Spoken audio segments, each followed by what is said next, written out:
ನಮಸ್ತೆ ಎಲ್ಲರಿಗೂ ಕೂಡ ಎಲ್ಲ ಹೆಂಗದಿರಿ, ಎಲ್ಲ ಆರಾಮದಿರಿ ತಂದ್ಕೊಂಡಿದ್ದೀನಿ. ನಾನು ಕೂಡ ಆರಾಮಾಗಿದ್ದೀನಿ. ಇವತ್ತೊಂದು ಟೊಮೊಟೊ ಚಟ್ನಿ ಮಾಡ್ತಾಯಿದ್ದೀನಿ ನೋಡಿರಿ. ಗ್ಯಾಸ್ ಮ್ಯಾಗ ಒಂದು ಕಡಾಯಿ ಇಟ್ಟಿನಿ. ಕಡಾಯಲ್ಲಿ ಸ್ವಲ್ಪ ಎಣ್ಣೆ ಹಾಕಿ ಬೆಳ್ಳುಳ್ಳಿ ಹಾಕಿಟ್ಟಿನಿ. ಒಂದು ಗಡ್ಡೆ ಬೆಳ್ಳುಳ್ಳಿ ತೊಗೊಂಡಿದ್ದೀನಿ. ಅದನ್ನು ಕೆಂಪಾಗೋ ತನಕ ಹುರ್ಕೋಬೇಕು. ಬೆಳ್ಳುಳ್ಳಿನ ನಾವು ಕೆಂಪಾಗೋವರೆಗೂ ಹುರ್ಕೋಬೇಕು. ತುಂಬ ಖಾರವಾಗಿ ಹುಳಿ ಹುಳಿಯಾಗಿ ಮಸ್ತ್ ಇರುತ್ತೆ ನೋಡಿರಿ ಚಟ್ನಿ. ನೀವು ಕೂಡ ಒಂದು ಸರಿ ಮಾಡಿ ನೋಡಿರಿ. ಮತ್ತು ಇದು ತುಂಬ ಕಡಿಮೆ ಸಮಯದಲ್ಲಿ ಮಾಡುವಂಥ ಚಟ್ನಿ ಆಗಿರ್ತೈತಿ. ಬೇಗ ನಾವು 5 ನಿಮಿಷದಲ್ಲೇ ಇದನ್ನು ಮಾಡ್ಕೋಬೋದು. ಅನ್ನಕ್ಕಾಗಲಿ ರೊಟ್ಟಿಗಾಗಲಿ ಯಾವುದಕ್ಕಾದರೂ ನಾವು ಇದನ್ನು ತಿನ್ಬೋದು. ಮಸ್ತ್ ಇರುತ್ತೆ ನೋಡಿರಿ. ಇವಾಗ ಒಂದು ಉಳ್ಳಾಗಡ್ಡಿ ತೊಗೊಂಡಿದ್ದೆ ನಾನು. ಅದನ್ನು ಕೂಡ ಇವಾಗ ನಾನು ಹುರಿತಾ ಇದ್ದೀನಿ ನೋಡಿರಿ. ಅದನ್ನು ಕೆಂಪಾಗೋ ತನಕ ನಾವು ಹುರ್ಕೋಬೇಕು. ಉಳ್ಳಾಗಡ್ಡಿನೂ ಕೆಂಪಾಗೋತವರೆಗೂ ನಾವು ಚೆಂದಾಗಿ ಫ್ರೈ ಮಾಡ್ಕೋಬೇಕು. ಮಸ್ತ್ ಇರುತ್ತೆ ರೀ ಟೊಮೊಟೊ ಚಟ್ನಿ. ಇದು ಯಾವಾಗಾದರೂ ನಿಮಗೆ ಏನಾದರೂ ತಿನ್ನಬೇಕು, ನಾನು ಬೇರೆ ಚೇಂಜ್ ಅಂತ ಅನಿಸ್ದಾಗ ಇದನ್ನು ಮಾಡ್ಕೋರಿ. ಭಾರಿ ಸೂಪರಾಗಿರುತ್ತೆ. ಉಳ್ಳಾಗಡ್ಡಿನ ಬೆಳ್ಳುಳ್ಳಿನ ಚೆಂದಾಗಿ ನಾವು ಫ್ರೈ ಮಾಡ್ಕೋಬೇಕು. ಯಾಕಂದರೆ ಇದನ್ನು ನಾವು ಕೈಯಿಂದ ಕಿವಿಸ್ತಿರ್ತೀವಲ್ಲ, ಅದಕ್ಕಾಗಿ ನಾವು ಅದನ್ನು ಮೆತ್ತಗಾಗೋವರೆಗೂ ನಾವು ಹುರ್ಕೋಬೇಕು ಚೆಂದಾಗಿ. ಇವಾಗ ನೋಡಿರಿ ನಾನು ಹುರಿತಾ ಇದ್ದೀನಿ. ಈ ಥರ ಹುರಿಬೇಕು. ಇವಾಗ ಈರುಳ್ಳಿದು ಕಲರು ಚೇಂಜ್ ಆಯಿತು, ಕೆಂಪು ಕಲರ್ ಆಯಿತು ನೋಡಿರಿ. ಇನ್ನೊಂದು ಸ್ವಲ್ಪ ಅದು ಪೂರ್ತಿ ಕಲರ್ ಬರಬೇಕು, ಕೆಂಪಾಗೋ ಥರ. ಆವಾಗ ನಾವು ಅದನ್ನು ತೆಗಿಬೇಕು. ಆಮೇಲಿಂದ ಇದಕ್ಕೆ ಉಪ್ಪೆಲ್ಲ ಹಾಕಿ ಮೊದಲೇ ಹುರ್ಕೋಬಾರ್ದು, ಒಂಥರ ರಾರಿ ಆಗಿಬಿಡ್ತೈತಿ. ಅದಕ್ಕೋಸ್ಕರ ನಾನು ಹಾಗೆ ಹುರಿತಾ ಇದ್ದೀನಿ ನೋಡಿರಿ. ಈಗ ಉಳ್ಳಾಗಡ್ಡಿದು ಕಲರೆಲ್ಲ ಫುಲ್ಲು ಚೇಂಜ್ ಆಗೈತಿ. ಇವಾಗ ಇದನ್ನು ನಾವು ತೊಗೊಂಡ್ಬಿಡೋಣ್ರಿ, ಅಂದ್ರೆ ಬೇರೆ ಒಂದು ಪ್ಲೇಟಿಗೆ ಹಾಕೋನು. ಇವಾಗ ನೋಡಿರಿ ಮುಂದೆ ಮೆಣಸಿನ್ಕಾಯಿನ ಹುರಿತೀನಿ ನಾನು. ಒಂದು 5-6 ಮೆಣಸಿನ್ಕಾಯಿನ ತೊಗೊಂಡಿದ್ದೀನಿ. ನಮ್ಮ ಖಾರ ಎಷ್ಟು ಬೇಕೋ ಅಷ್ಟು ಮೆಣಸಿನ್ಕಾಯಿನ ತೊಗೋಬೇಕು, ನಿಮ್ಮ ಇಷ್ಟ ಅದು. ಇವಾಗ ಮೆಣಸಿನ್ಕಾಯಿನೂ ಸ್ವಲ್ಪ ಎಣ್ಣೆ ಹಾಕ್ದೇನೆ ನಾನು ಸ್ವಲ್ಪ ಬಿಸಿ ಮಾಡ್ಕೋತಾ ಇದ್ದೀನಿ. ಯಾಕಂದ್ರೆ ಮೆತ್ತಗಾಗಿರ್ತಾವೆ, ನಾವೆಲ್ಲ ಡಬ್ಬೆ ಹಾಕಿಟ್ಟಿರ್ತೀವಿ. ಅವನ್ನ ಹುರಿದ್ರೆ ನಮ್ಮ ಕೈಯಿಂದ ಕಿವುಚಾಕ ಜಲ್ದಿ ಪುಡಿ ಆಗುತ್ತೆ. ಸ್ವಲ್ಪ ಒಂದು ಕಡ್ಡಿ ನಾನು ಕರಿಬೇವು ತೊಗೊಂಡಿನಿ. ಸ್ವಲ್ಪ ಜೀರಿಗೆ ಹಾಕ್ತಾಯಿದ್ದೀನಿ.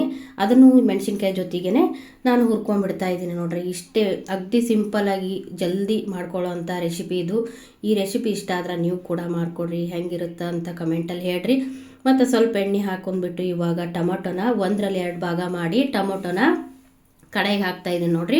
ಟೊಮೊಟೊ ನಾವು ಕೆಂಪಗಾಗೋತನ ಮೆತ್ತಗಾಗೋತನ ಟೊಮೊಟೊನೂ ನಾವು ಫ್ರೈ ಮಾಡ್ಕೋಬೇಕು. 2 ಕಡೆ ತಿರುಗಿಸ್ಕೊಂಡು ಟೊಮೊಟೊನ ನಾವು ಹುರ್ಕೋಬೇಕು. ಹುರಿದ ಮೇಲೆ ಅದ್ರದ್ದು ಶಿಪ್ಪಿನ ನಾವು ತೆಗೆದುಬಿಟ್ಟು ಕಿವುಚ್ಬೇಕಾಗುತ್ತೆ. ಸ್ವಲ್ಪ ಉಪ್ಪು ಉದುರಿಸಿ ನೋಡಿರಿ, ಯಾಕಂದರೆ ಜಲ್ದಿ ಹುರಿಲಿ ಅಂಥೇಳಿ ಸ್ವಲ್ಪ ಉಪ್ಪು ಉದುರಿಸ್ಬಿಟ್ಟು ಸ್ವಲ್ಪ ಹೊತ್ತು ನಾನು ಅದನ್ನು ಮುಚ್ಚಿಬಿಡ್ತೀನಿ. ಅಂದರೆ ಜಲ್ದಿ ಇದನ್ನ ಆಕೈತಿ, ಎಣ್ಣೆಯಾಗ ಕುದ್ದಂಗೆ ಆಕೈತಿ, ನಾವು ಮಾಡ್ಬೋದು ಫಾಸ್ಟಾಗಿ ಅಂಥೇಳಿ. ಇವಾಗ ನೋಡಿರಿ ಒಂದೊಂದಾಗಿ ನಾನು ತೆಗಿತೀನಿ, ಅದನ್ನು ತಿರುಗಿಸಿ ಹಾಕ್ತೀನಿ. ಹಿಂಗೆ ಇದೇ ಥರ ಸ್ವಲ್ಪ ಮುಚ್ಚಿಬಿಟ್ಟು ಆಮೇಲೆ ತೆಗೆದು ತಿರುಗಿಸಿ ಹಾಕೋದು ನೋಡಿರಿ. ಅದನ್ನು ಇವಾಗ ಹಿಂಬರಿಕೆ ಹಾಕ್ತಾಯಿದ್ದೀನಿ. ಅವೆಲ್ಲ ಸಿಪ್ಪೆನ ನಾವು ತೆಗೆದು ಹಾಕಬೇಕಾಗುತ್ತೆ. ಆಮೇಲಿಂದ ನೋಡಿರಿ ಒಂದು ಸೈಡ್ ಎಲ್ಲ ಕೆಂಪಗಾಗಿಬಿಟ್ಟೈತಿ, ಹುರಿದಂಗೆ ಆಗೈತಿ. ಇನ್ನೊಂದು ಸೈಡ್ ಆದ್ರೆ ಆಯಿತು ನೋಡಿರಿ. ಒಂದು 5 ನಿಮಿಷದಲ್ಲಿ ರೆಡಿ ಮಾಡೋವಂಥದ್ದು ನೋಡಿರಿ. ಇವಾಗೆಲ್ಲನ ಹುರಿದಿಟ್ಟಿದ್ದೀನಿ.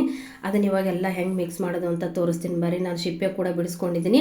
ಸ್ವಲ್ಪ ತಣ್ಣಗಾಗಬೇಕದು. ಆಮೇಲೆ ನೀವು ಸಿಪ್ಪೆನ ತೆಗಿಬೇಕು. ಹುರಿದಿಟ್ಟಿರೋಂಥದ್ದೆಲ್ಲ ಮಿಕ್ಸ್ ಮಾಡಿಬಿಟ್ಟಿದ್ದೆ ನಾನು. ಅದನ್ನ ಇವಾಗ ಹಾಕಿ ಕಿವಿಸ್ತಾ ಇರೋದು ಅಷ್ಟೇ ನೋಡಿರಿ. ಅದನ್ನು ಬೇಕಾದರೆ ನೀವು ಕೈಯಿಂದ ಕಿವಿಸ್ಬೋದು, ಇಲ್ಲ ಯಾವುದಾದ್ರೂ ಒಂದು ಸ್ಪೂನು ಇಲ್ಲ ಆಲೂಗಡ್ಡೆ ನ್ಯಾಸ್ ಮಾಡೋದಿರುತ್ತಲ್ಲ ಅದರಲ್ಲಿ ಆದರೂ ನೀವು ಅದನ್ನು ಕಿವುಚ್ಕೋಬೋದು. ನಾನು ಕೈಯಿಂದನೇ ಕಿವಿಸ್ತೀನಿ.